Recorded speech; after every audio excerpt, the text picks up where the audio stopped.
नमस्कार दोस्तों। अगर हम ये कहें कि यूपी में 4 करोड़ लोगों के नाम मतदाता सूची से हटाए जा रहे हैं। आप यहाँ पे देख सकते हैं कि ये जो है यूपी का मैप है। तो आप ये जानने की कोशिश कर सकते हैं कि किन लोगों के नाम जो है वो मतदाता सूची से हटाए जा रहे हैं और किन लोगों के नाम जो है वो नहीं हटाए जाएंगे। उत्तर प्रदेश में एसआईआर को लेकर भाजपा की चिंता। मुख्यमंत्री योगी आदित्यनाथ ने भाजपा कार्यकर्ताओं से चुनाव प्रक्रिया जारी रहने तक मतदाता तक पहुंचने का आग्रह किया है और उन्हें आत्मसंतुष्टि से प्रति आग्रह किया है। तो इसमें क्या है कि जो एसआईआर है, इस अब जो एसआईआर हुई है इसमें जो है 12 करोड़ जो लोग हैं उन्होंने एसआईआर पे जो है फॉर्म उसका फिल किया है।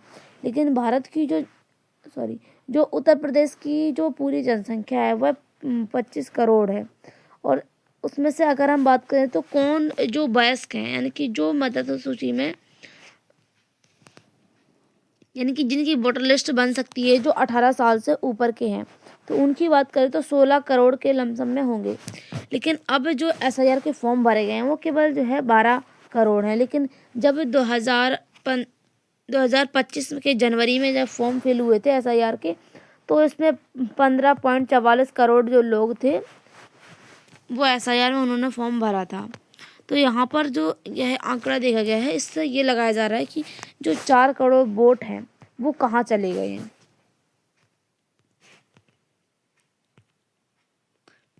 उत्तर प्रदेश में हाल के समय में एफआईआर दर्ज होने की संख्या और उनके राजनीतिक इस्तेमाल को लेकर भारतीय जनता पार्टी में चिंता जताई है। तो ये क्या हुआ है कि जो उत्तर प्रदेश है उसमें हाल के समय में एफआईआर दर्ज की गई है। क्योंकि जो इसमें वोट है, वोट में हेराफेरी हुई है। क्योंकि जो 4 करोड़ वोट हैं, आप यहाँ पर देख सकते हैं कि ये कोई छोटी मोटी संख्या नहीं है। अगर 4,000 भी होते तो भी बात जो है कम होती, लेकिन 4 करोड़ जो इतनी काफ़ी बड़ी संख्या है, इतनी अधिक मात्रा में जो वोट हैं उनके नाम जो है मतदाता सूची से हटाए हैं। भाजपा का कहना है कि कुछ मामलों में एफआईआर का इस्तेमाल राजनीतिक दबाव, बदले की कार्रवाई और विपक्ष को डराने के लिए किया जा सकता है। अब जो भाजपा सरकार है उनका कहना है कि एफआईआर जो कराई गई है, अब इसका मतलब क्या हो सकता है कि कुछ लोग जो हैं वो उनके ऊपर राजनीतिक दबाव बना रहे हैं या वह जो है बदला लेने चाहते हो और विपक्ष को डराना चाहते हो, इसलिए उन्होंने जो है एफआईआर दर्ज की है। अब एफआईआर क्या होती है? First information report. यह पुलिस द्वारा दर्ज की जाने वाली पहली कानूनी रिपोर्ट होती है, यानी कि कानून के द्वारा यह पहली प्रक्रिया होती है जिसके माध्यम से जो पुलिस होती है वह जब रिपोर्ट दर्ज करती है फिर उसके बाद वह जो है वहाँ की जांच पड़ताल करती है और उसमें और लोगों से पूछताछ करती है। उसके बाद जो भी इनको सबूत मिलते हैं उसके आधार पर लोगों को गिरफ्तार किया जाता है। इसीलिए एफआईआर को बहुत शक्तिशाली कानूनी औजार माना जाता है। भाजपा की मुख्य चिंता क्या है? भाजपा का कहना है कि एफआईआर का इस्तेमाल अपराध रोकने के बजाय राजनीति में किया जा रहा है। अब भाजपा सरकार है उनका कहना है कि जो एफआईआर होती है इसका क्या मतलब होता है कि अगर कोई व्यक्ति है, अगर उसके साथ किसी भी प्रकार का अपराध हो रहा है तो वह जो है पुलिस स्टेशन में जाके एफआईआर दर्ज करवा सकता है। तो उसके बाद जो पुलिस होती है उनका काम होता है उस व्यक्ति को ढूंढना और उसके बारे में पूरी डिटेल्स लेना। लेकिन अब जो एफआईआर है इसका प्रयोग जो है राजनीति में किया जा रहा है। जैसे कि विपक्ष के जो नेता हैं उनके ऊपर एफआईआर करके सामाजिक कार्यकर्ता और सरकार जो है, सरकार की आलोचना करने वाले लोगों पर जो है एफआईआर दर्ज की जा रही है। राजनीतिक दुरुपयोग का आरोप लगाया जा रहा है। तो जो भाजपा सरकार है उनके द्वारा यह आरोप लगाया जा रहा है कि यह जो एफआईआर की गई है यह जो है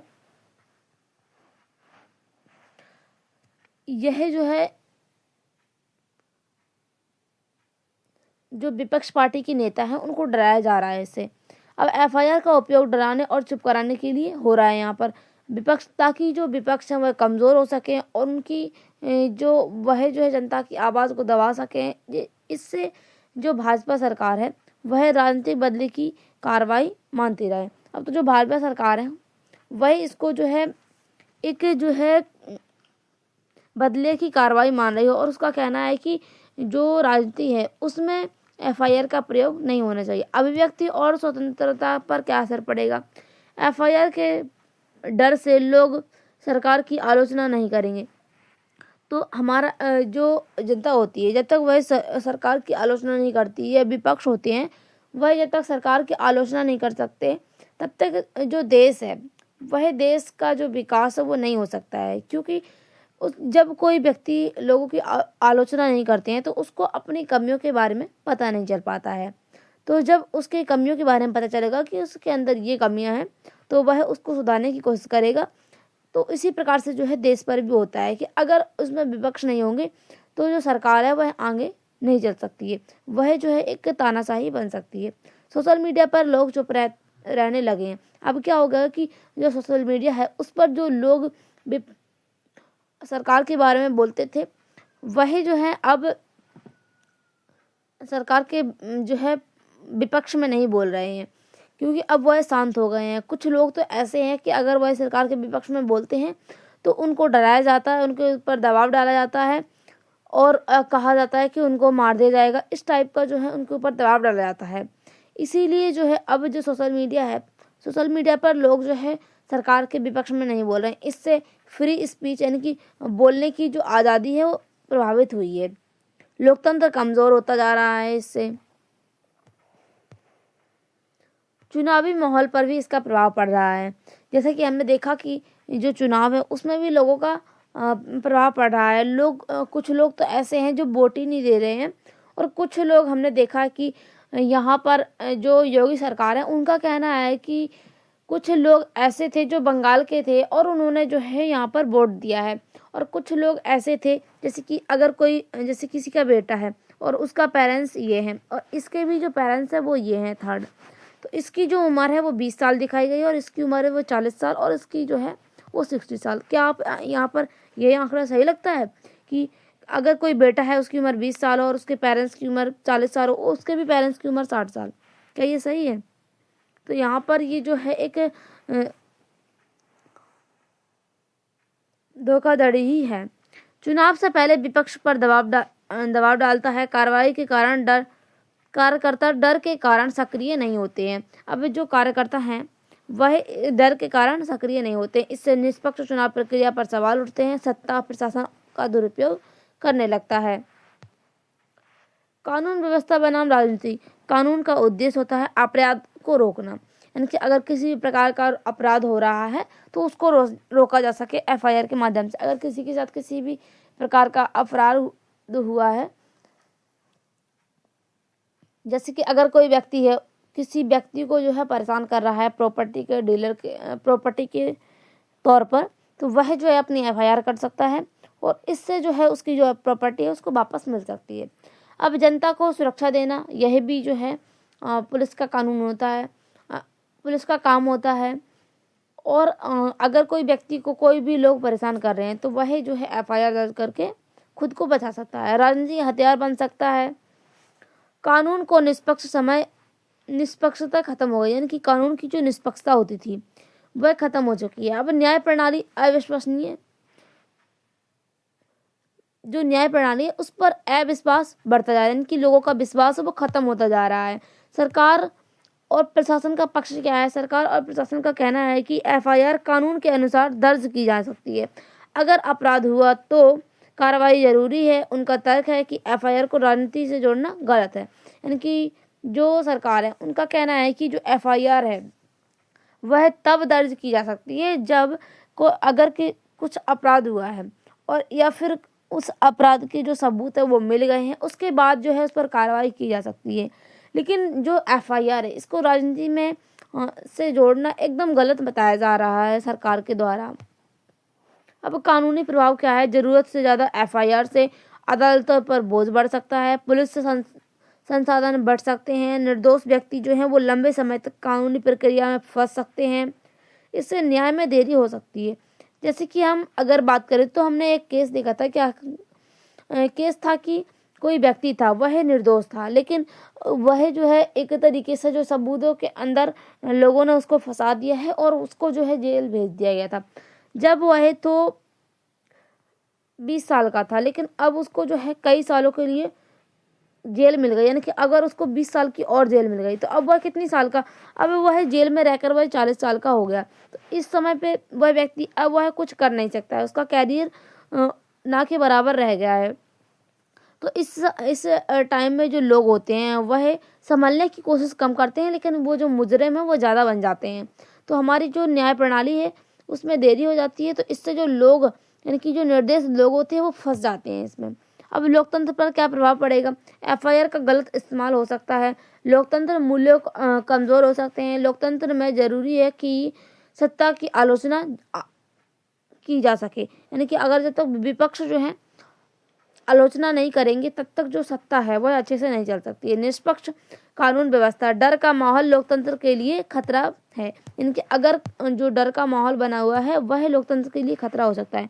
आम नागरिक पुलिस और कानून से डरने लगता है, लोग शिकायत करने से बचते हैं, अपनी राय छुपाने लगते हैं, इससे लोकतंत्र में भागीदारी घटती है। यानी कि अगर लोग जो हैं वह अपनी भागीदारी नहीं देंगे तो लोकतंत्र में जो है अपनी भागीदारी घटेगी, वह अपनी जो राय है वह दूसरों को नहीं देंगे, तो यह भी एक तरीके से जो है भागीदारी घट सकती है इससे।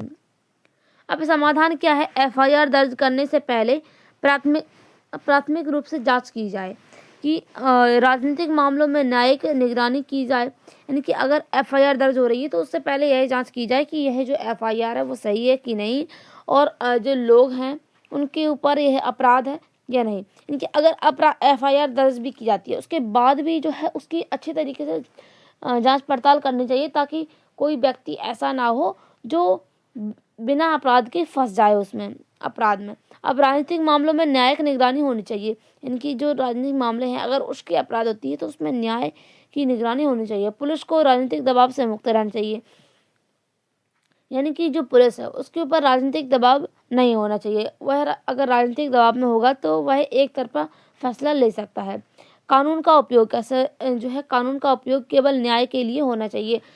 अगर किसी व्यक्ति के साथ अन्याय हो रहा है तो उसका साथ ना देकर केवल जो है न्याय का साथ देना चाहिए। ये जो है हमारा कानून है। निष्कर्ष क्या है?